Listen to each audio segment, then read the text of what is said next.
Look, good news from the club announcing Joao Felixs' arrival. What do you expect him to bring to your side? Well, he's a quality player. Can make a difference in the final third of the pitch. Young, but has obviously still had a lot of really good experience.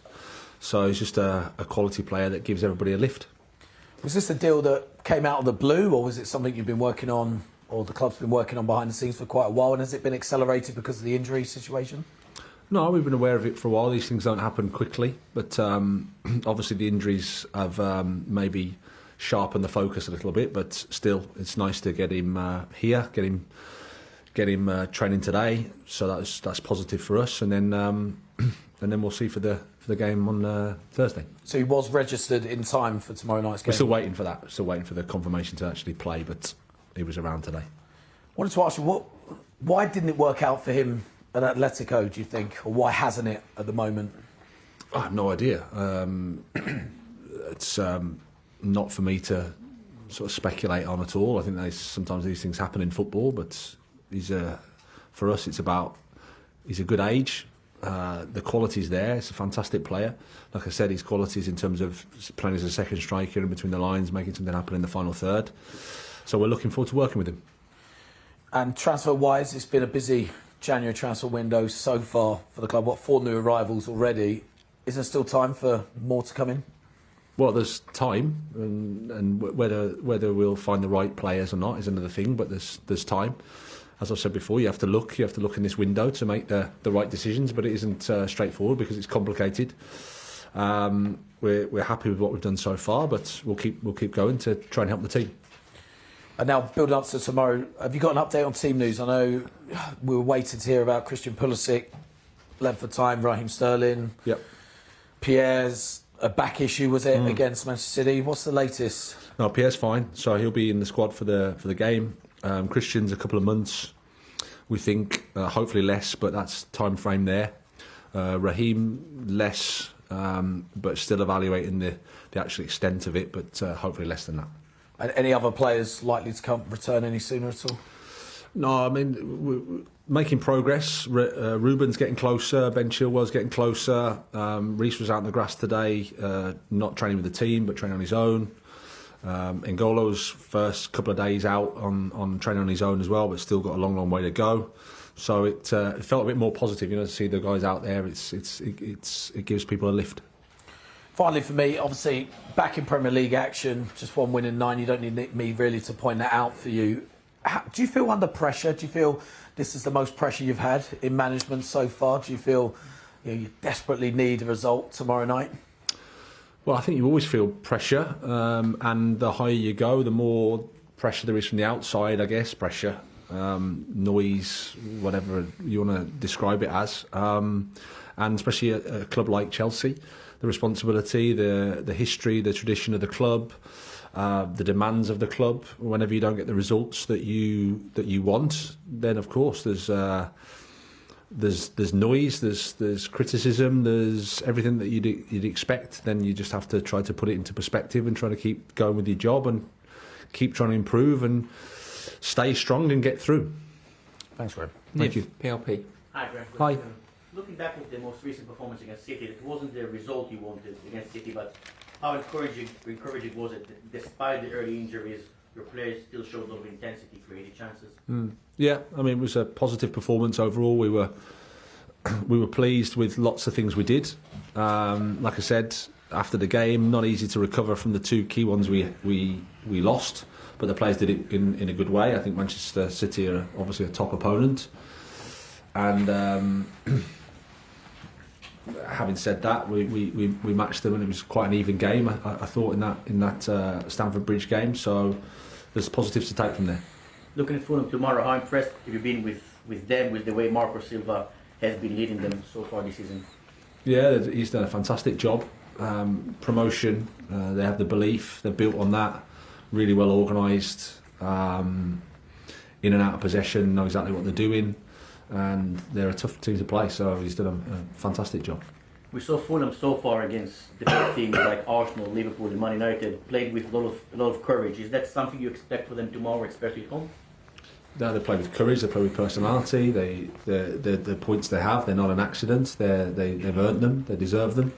So they're up there on merit, and they've got the points on merit as well. So tough game, but London derby, and we're looking forward to it. Really looking forward to it. Thank you. John, Five Live. Hi, Greg. Hi. You talked about the pressure and the noise and the criticism around you. How personally do you find it? I mean, it must be a difficult thing to ignore, but how do you kind of go about it and how do you deal with it? Well, you have to understand that it's part of the job. I think you only have to look at some of my colleagues in a similar position. Pep, for example, in his first season would have been criticised, I think, quite heavily. I think Mikel Arteta has had to endure quite a period of criticism. I think Jurgen Klopp in the first few years would have got some criticism as well, and these guys are fantastic. So you understand, and I think football is, it's emotional.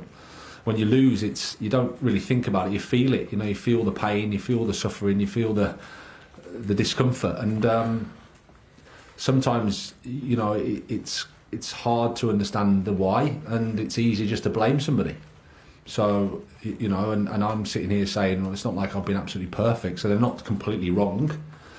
But I think it's always very complex, and you just try to put it into perspective. You try to remember that you're capable. You try to remember how you got here, and 2 months ago I was considered to be a top coach, and if you consider the people that I've played against and played with, and they would probably say the same. But at the same time, I also acknowledge that the results we have haven't been good enough for us, and then you have to accept and deal with it as best you can, and try to put it in perspective and keep moving forward.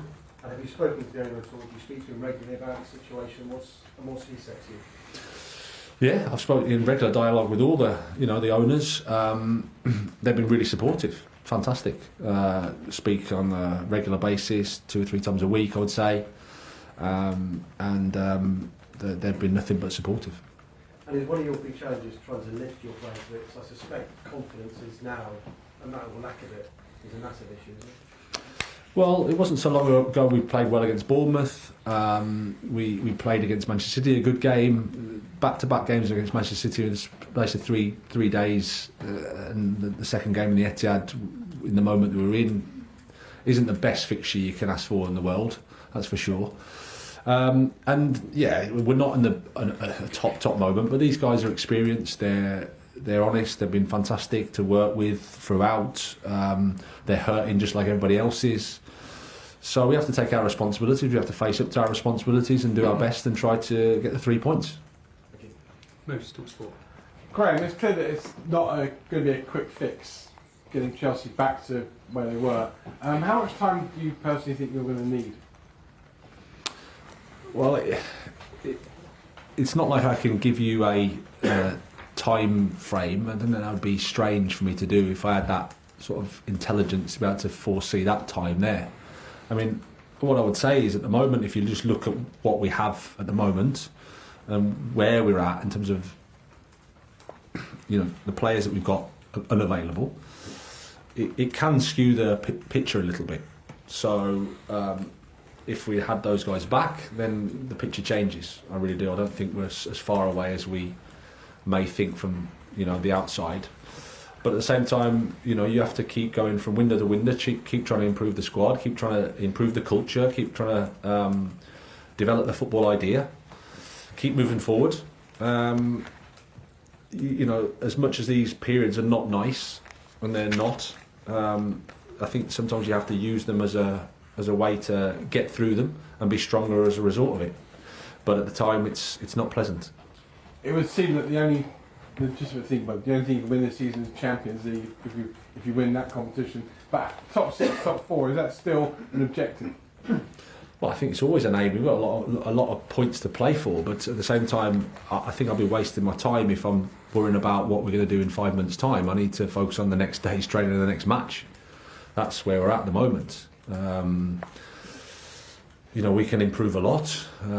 We can be a lot more positive quickly with results, with players, with improved performances, and things can change. The picture can change quickly.